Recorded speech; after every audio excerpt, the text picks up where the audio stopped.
నమస్కారం ఘంటారావానికి స్వాగతం. ముందుగా ప్రధానాంశాలు. మంత్రి కోమటిరెడ్డితో ఫిలిం ఫెడరేషన్ ప్రతినిధుల భేటీ, సినీ రంగ సమస్యలపై చర్చలు.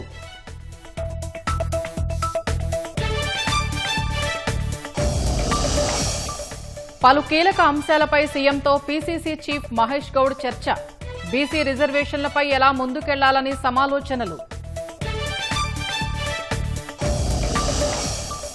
4 గంటల పాటు సాగిన రానా ఈడీ విచారణ, బెట్టింగ్ యాప్స్ ప్రమోషన్ కేసులో ప్రశ్నలు.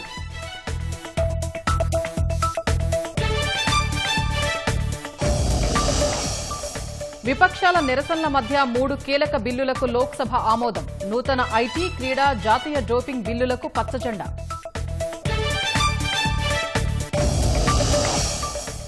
దేశంలో అరాచకం సృష్టించేందుకు విపక్ష పార్టీల యత్నమన్న బీజేపీ, ఈసీకి వ్యతిరేకంగా ర్యాలీ నిర్వహించడంపై మండిపాటు.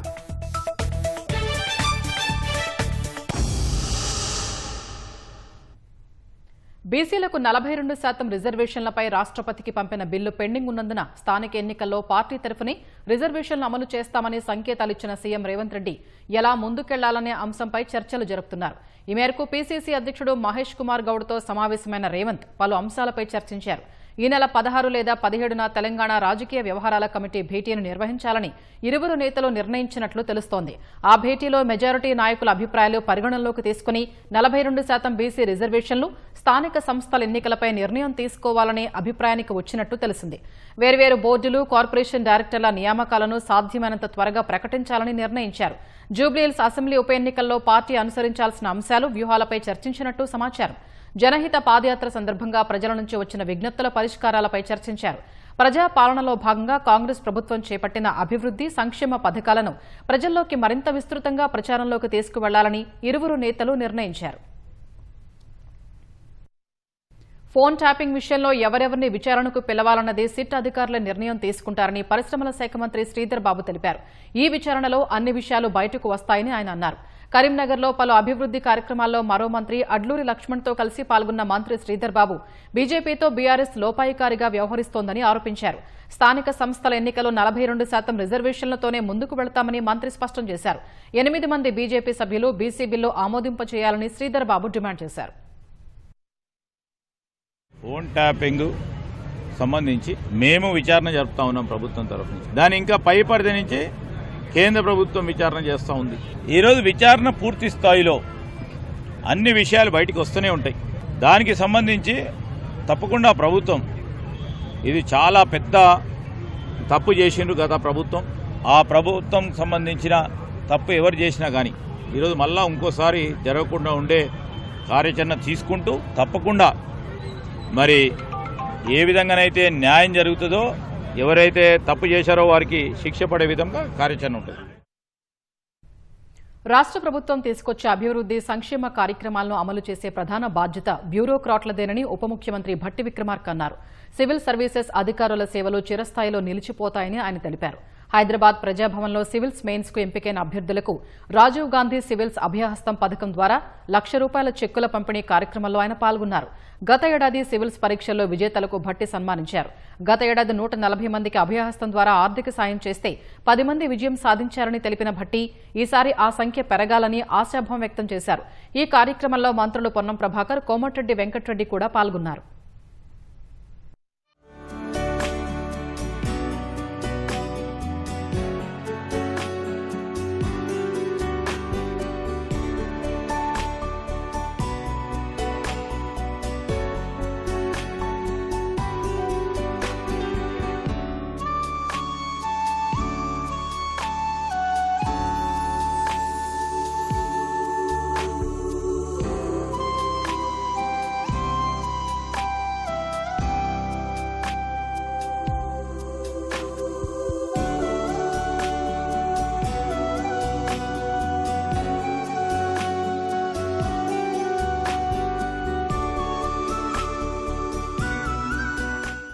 కేవలం ఐఏఎస్ ఆఫీసర్ అంటే ఆ ఐఏఎస్ ద్వారా వచ్చేటువంటి కలెక్టర్ ఉద్యోగమో లేకపోతే మిగతా బాధ్యతలు మాత్రమే కాదు. దాని ద్వారా వచ్చేటువంటి బాధ్యతతో మీరు ఈ సమాజానికి ఎంత గొప్పగా సేవ చేస్తూ ఉన్నారన్నటువంటి ఆలోచన ప్రతినిత్యం మీలో ఉన్నప్పుడు నిస్సహాయులకి రాష్ట్ర ప్రభుత్వాలు తీసుకొచ్చేటువంటి సంక్షేమ కార్యక్రమాలు కానీ లేకపోతే అభివృద్ధికి సంబంధించినటువంటి ఇతర డెవలప్మెంటల్ యాక్టివిటీస్ సంబంధించినటువంటి వాటి కానీ పూర్తి స్థాయిలో డెలివరీ మెకానిజం ద్వారా మీరు అమలు చేసినప్పుడే ఆ రాష్ట్ర ప్రభుత్వాలు ఎంచుకున్న లక్ష్యాలు పూర్తి స్థాయిలో నెరవేరటానికి అవకాశం ఉంటుంది. లక్ష్యాలు ఎంత గొప్పగా ఉన్నా అమలు చేయాలనేటువంటి తపన మా అందరికీ పొలిటికల్ ఎగ్జిక్యూటివ్స్కి ఉన్నా దాన్ని ఆ డెలివరీ మెకానిజంలో ఉన్నటువంటి ప్రధాన భూమిక మీలో నిబద్ధత లోపిస్తే ఆ లక్ష్యాలను మేము చేరుకోలేము. మీ ముందు చాలా ఛాలెంజెస్ ఉండొచ్చు. ప్రతి ఛాలెంజ్ కూడా ఈ సమాజ అభివృద్ధికి ఉపయోగపడే విధంగా మీరు అడుగులు ముందుకు వేసుకుంటూ పోతే మీకు కలిగేటువంటి తృప్తి బహుశా మిగతా దేంట్లో కూడా కలగదు. ఆ స్థాయిలోనే మీరు అడుగులు ముందుకు వేసుకుంటూ వెళ్ళాలని బలంగా మేము కోరుకుంటూ ఈ 178 మందికి ఈరోజు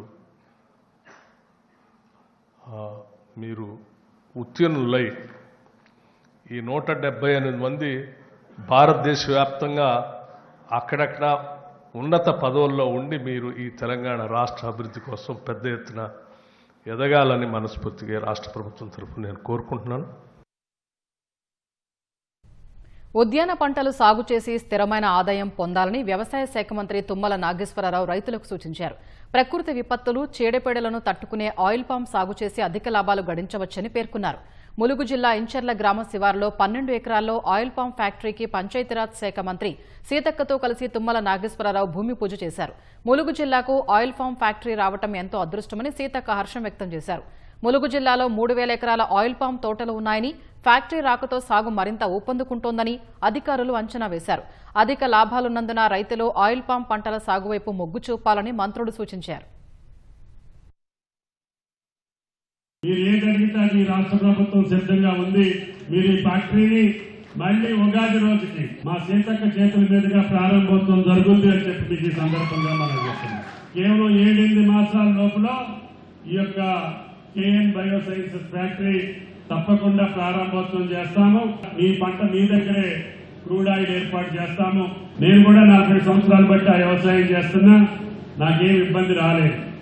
కాబట్టి దయచేసి మీకు బంగారం లాంటి భూమి ఉంది, భూగర్భ జలాలు ఉన్నాయి, మంచి వాతావరణం ఉంది, మంచి రైతాంగం ఉంది. ఎక్కడెక్కడో రైతులు వచ్చి మీ ప్రాంతంలో మేము బతికే అవకాశాలు కల్పించిన ప్రాంతం ఇది. కాబట్టి దయచేసి అందరూ కూడా ఒక ఆయిల్ ఫామే కాదు, ఏదైనా సరే హార్టికల్చర్ పంటలు వేయండి, స్థిరమైనటువంటి ఆదాయాన్ని పొందండి. ఫ్యాక్టరీలైనా ఇంకేదైనా ఉద్యోగ ఉపాధి అవకాశాలన్నా మొత్తం పట్టణాల చుట్టే నడుస్తుంది. కానీ పల్లెల వైపు మరి ఇలాంటి ఫ్యాక్టరీలు రావడం చాలా సంతోషం.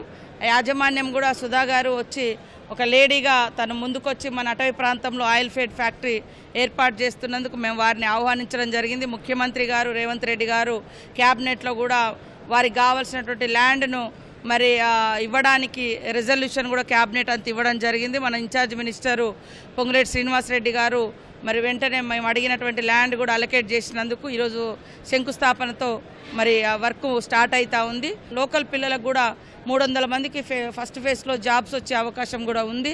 సో అది ఆ ఫ్యాక్టరీని కాపాడుకోవడం, రైతులకు ఆదాయాన్ని పెంచడం, స్థానిక యువతకు ఉద్యోగాలు కల్పించడం, ఈ 3 లక్ష్యాలు నెరవేర్చేటువంటి ఆయిల్ ఫీడ్ ఫ్యాక్టరీ ఈరోజు శంకుస్థాపన చేసినందుకు నాకు చాలా సంతోషంగా ఉంది.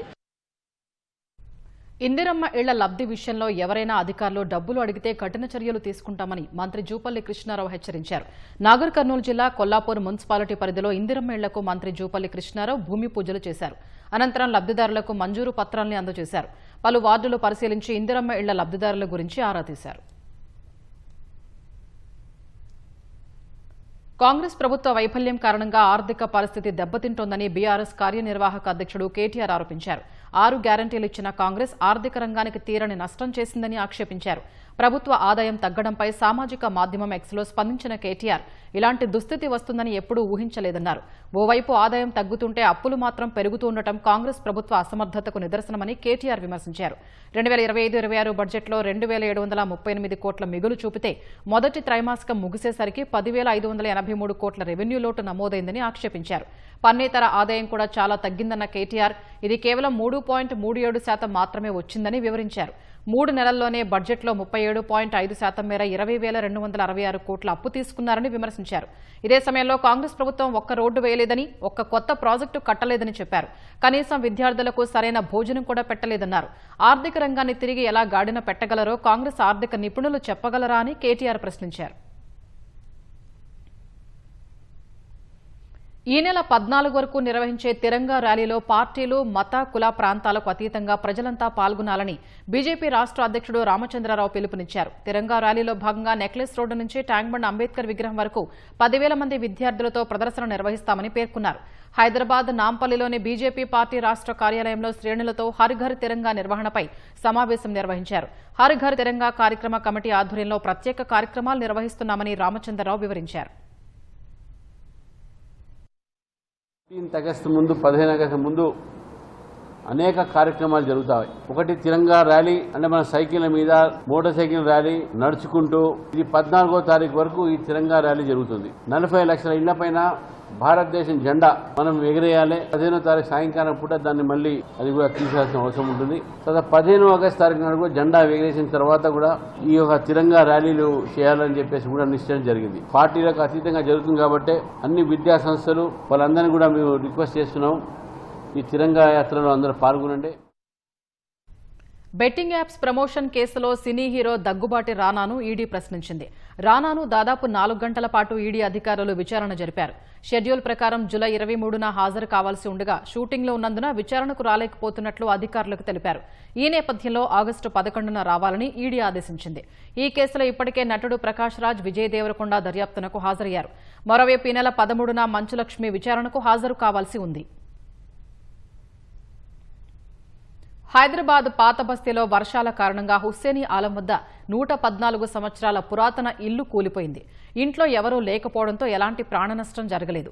సీసీటీవీ కెమెరాల్లో ఇల్లు కూలిపోయిన దృశ్యాలు నమోదయ్యాయి. పాత బస్తీ హుస్సేనీ ఆలం ప్రాంతంలో 100 సంవత్సరాల పురాతన పాడుబడ్డ ఇళ్లు ఉన్నాయి. వాటిని కూల్చివేయాలనే స్థానికులు కోరుతున్నారు.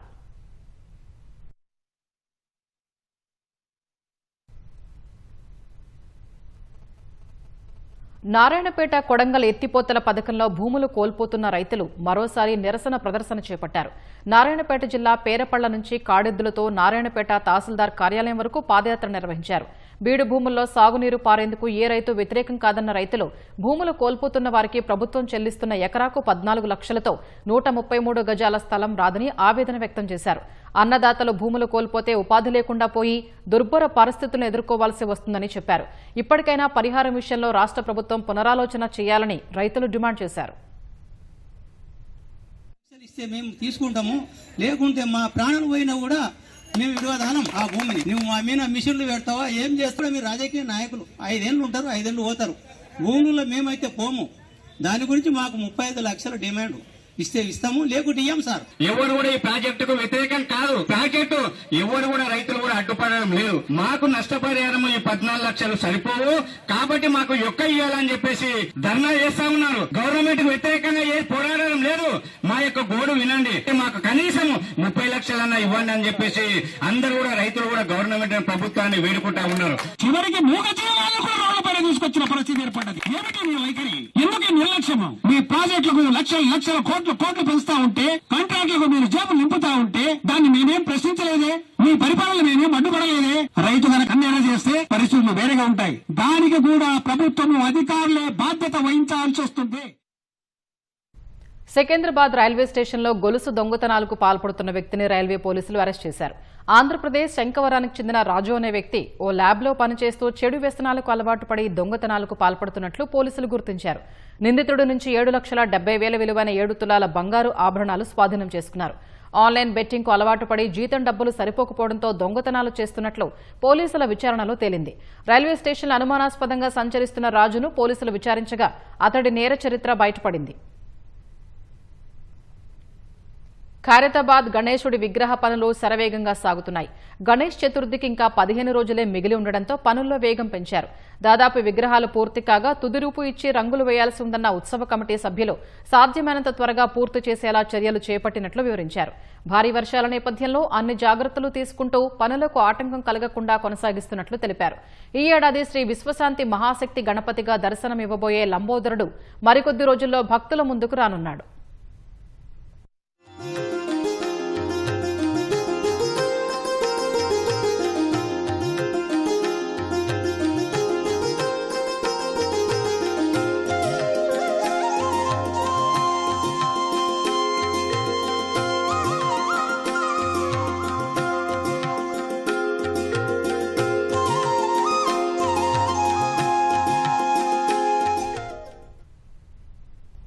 బీహార్లో చేపట్టిన సమగ్ర ఓటరు జాబితా సవరణ ఎస్ఐఆర్ను వ్యతిరేకించడం సహా లోక్సభ ఎన్నికల్లో ఓట్ల చోరీ జరిగిందనే ఆరోపణలపై పార్లమెంటు నుంచి ఈసీ ఆఫీస్ వరకు ప్రతిపక్షాలు చేపట్టిన నిరసన ర్యాలీని పోలీసులు భగ్నం చేశారు. ఈ ఉదయం ఉభయ సభలు మొదటిసారి వాయిదా పడిన తర్వాత ప్రతిపక్షాలు పార్లమెంటు నుంచి ఈసీ వరకు ర్యాలీ చేపట్టాయి. లోక్సభలో ప్రతిపక్ష నేత రాహుల్ గాంధీ నేతృత్వంలో విపక్ష సభ్యులు ర్యాలీలో పాల్గొన్నారు. కాంగ్రెస్ చీఫ్ మల్లికార్జున ఖర్గే, ఆ party MP Priyanka Gandhi, NCP నేత శరద్ పవార్, శివసేన, డీఎంకే, టీఎంసీల నుంచి సంజయ్ రౌత్, టీఆర్ బాలు, మహువా మొయిత్రా సహా అనేక మంది పాల్గొన్న ఈ ర్యాలీలో ఎన్నికల సంఘానికి వ్యతిరేకంగా నినాదాలు చేశారు, ప్లకార్డులు ప్రదర్శించారు. ట్రాన్స్పోర్ట్ భవన్ వద్ద ఎలాంటి అనుమతి లేదన్న పోలీసులు పెద్ద ఎత్తున బారికేడ్లు ఏర్పాటు చేసి వారిని అడ్డుకున్నారు. సమాజ్వాదీ అధినేత అఖిలేష్ యాదవ్, పలువురు మహిళలు, ఆందోళనకారులు బారికేడ్ల పైకెక్కి కేంద్ర ప్రభుత్వానికి వ్యతిరేకంగా నినాదాలు చేశారు. తర్వాత ప్రియాంక గాంధీ, అఖిలేష్ యాదవ్ సహా విపక్ష సభ్యులు రోడ్డుపై బైఠాయించారు. ఈ దశలో రాహుల్ గాంధీ, ప్రియాంక గాంధీ, సంజయ్ రౌత్, సాగరికా ఘోష్ వంటి వారిని పోలీసులు అదుపులోకి తీసుకుని అక్కడి నుంచి తరలించారు. ఈ పరిణామంపై మండిపడిన రాహుల్ ఓట్ల చోరీపై ఈసీ మౌనంగా ఉన్నప్పటికీ నిజాం దేశం ముందుకు వచ్చిందన్నారు. एक्चुअली बात नहीं कर सकते, रियलिटी ये है क्योंकि सच्चाई देश के सामने है और ये जो लड़ाई है ये राजनीतिक नहीं है, ये कॉन्स्टिट्यूशन की लड़ाई है, कॉन्स्टिट्यूशन को बचाने की लड़ाई है, वन मैन वन वोट की लड़ाई है. इसीलिए हमें साफ प्योर वोटर लिस्ट चाहिए. ఢిల్లీలో ఇండీ కూటమి నేతల ర్యాలీని పోలీసులు అడ్డుకోవడం, అరెస్టు చేసి పోలీస్ స్టేషన్కు తరలించడాన్ని రాష్ట్ర కాంగ్రెస్ నాయకత్వం తీవ్రంగా ఖండించింది. రాహుల్ గాంధీ నేతృత్వంలోని కాంగ్రెస్ నేతలు ఓట్ల చోరీల్ని అడ్డుకోవాలని పోరాటం చేస్తున్నారని సీఎం తెలిపారు. ప్రజాస్వామ్యయుతంగా ఈసీ ఆఫీసుకు ర్యాలీ చేస్తున్న నేతలను అమానవీయంగా అడ్డుకోవడం దుర్మార్గమైన చర్య అని ముఖ్యమంత్రి మండిపడ్డారు. శాంతియుత ర్యాలీ ద్వారా ఈసీకి వినతి పత్రం సమర్పించాలని భావించిన నాయకులను అరెస్టు చేయడం సరికాదని మంత్రి పొన్నం ప్రభాకర్ అన్నారు. దీనికి బీజేపీ ప్రభుత్వం మూల్యం చెల్లించుకోక తప్పదని హెచ్చరించారు. అటు ఢిల్లీలో జరిగిన ర్యాలీలో పాల్గొన్న రాష్ట్ర కాంగ్రెస్ ఎంపీలు కూడా బీజేపీ తీరును తప్పుపట్టారు. విపక్షాల గొంతు నొక్కి వాళ్లు లేని సమయంలో బిల్లులు పార్లమెంటులో ఆమోదిస్తున్నారని విమర్శించారు. పార్లమెంట్ సెషన్ ఈ వానాకాల సెషన్ స్టార్ట్ అయినప్పటి నుంచి పార్లమెంట్లో ఎస్ఐఆర్ పై చర్చ జరగాలన్న ఒక ప్రస్తావన ముందు పెడితే మమ్మల్ని ఎవరిని పట్టించుకోకుండా ఈ రోజు వరకు 2-3 వారాల నుంచి హౌస్ని ప్రతిరోజు అడ్జర్న్ చేసుకుంటూ నడిపించారు. ఈరోజు రాహుల్ గాంధీ గారు, ఇండియా కూటమికి సంబంధించిన నాయకులందరం కూడా ఎలక్షన్ కమిషన్ ఆఫ్ ఇండియాకు మార్చిగా ముందుకు, పార్లమెంట్ అడ్జర్న్ అయిన తర్వాత మార్చిగా ముందుకు పోదలుచుకుంటే మమ్మల్ని అందరినీ అరెస్ట్ చేసి ఈరోజు పార్లమెంట్ పోలీస్ స్టేషన్లో పెట్టడం జరిగింది. ఇది ప్రజాస్వామ్యంలో దౌర్జన్యం. 239 మంది ఎంపీలు ఈరోజు అరెస్ట్ కాబడితే ఏమాత్రం పట్టించుకోకుండా హౌస్ కూడా నడుపుకునే ప్రయత్నం చేస్తున్నారు. ఇది నరేందర్ మోడీ గారికి తగదని తెలియజేస్తున్నాం.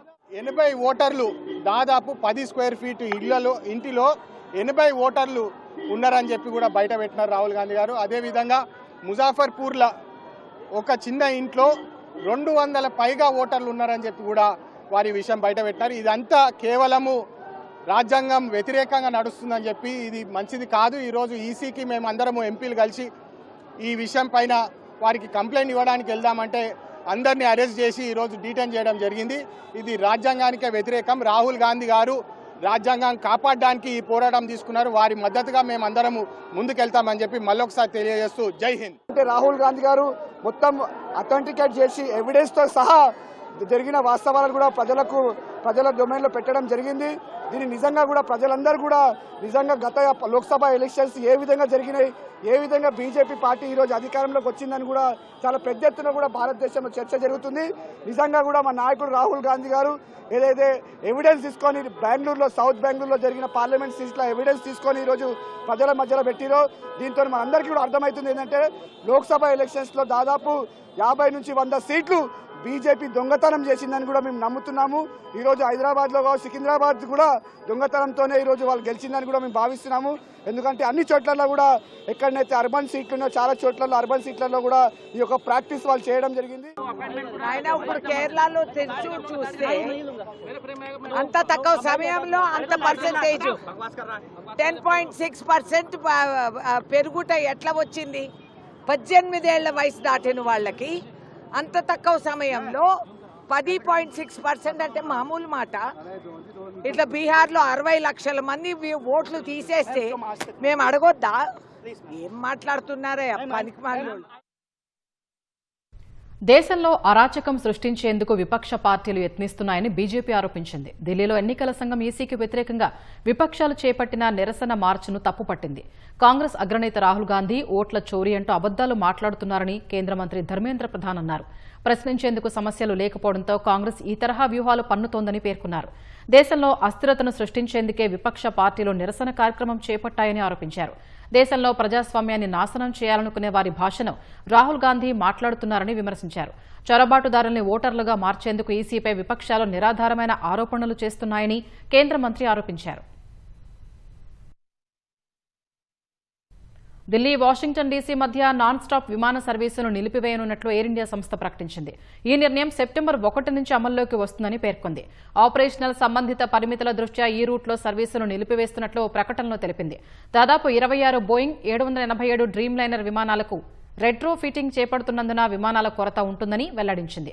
అలాగే పాకిస్తాన్ గగనతలం మూసివేత ఇంకా కొనసాగుతున్న నేపథ్యంలోనే నిలిపివేత నిర్ణయం తీసుకున్నట్లు ఎయిర్ ఇండియా పేర్కొంది. గత నెలలో 26 బోయింగ్ 7878 విమానాలు రెట్రోఫిట్ చేయడం ప్రారంభించినట్లు వివరించింది.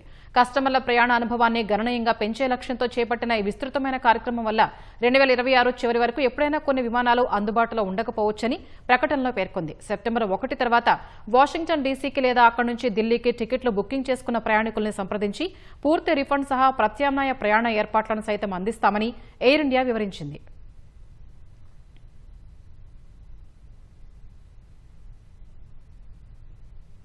ఉగ్రదాడులతో భారత్ను అస్థిరపరిచేందుకు యత్నిస్తున్న పాకిస్తాన్ను మన సైన్యం ఎప్పటికప్పుడు చావుదెబ్బ కొడుతూనే ఉంది. నాటి కార్గిల్ నుంచి నేటి ఆపరేషన్ సింధూర్ వరకు భారత్ చూపిన పరాక్రమానికి శత్రు దేశానికి చెమటలు పట్టాయి. దశాబ్దాలుగా దాయాది ఆట కట్టించిన తీరును భారత వాయుసేన ఓ వీడియో రూపంలో వివరించింది. ఆకాశంలో చీకట్లు కమ్మినప్పుడు, భూమి సముద్రం నుంచి ముప్పు ఎదురైనప్పుడు ఒక శక్తి బయటకు వస్తుందని ప్రారంభమయ్యే ఆ వీడియో చూస్తే పౌరుషంతో గూస్ బంప్స్ రావాల్సిందే.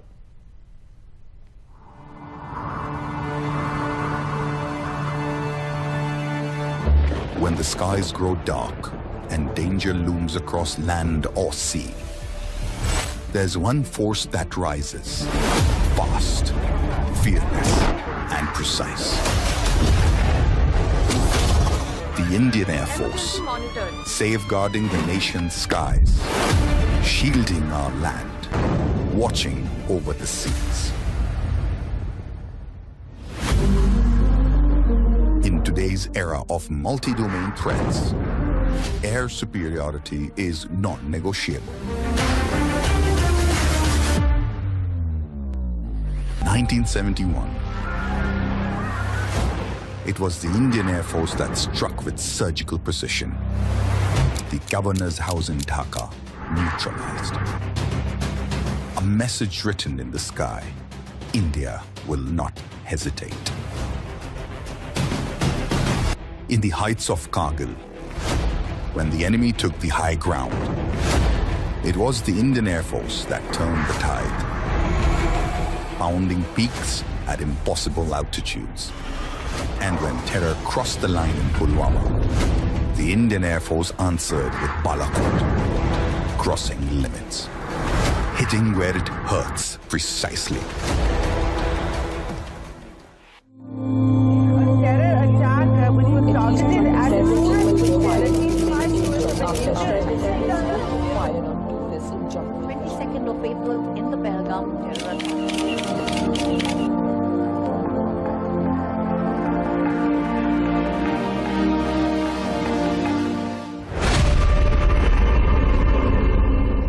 IAF responded with precision, speed, and resolve.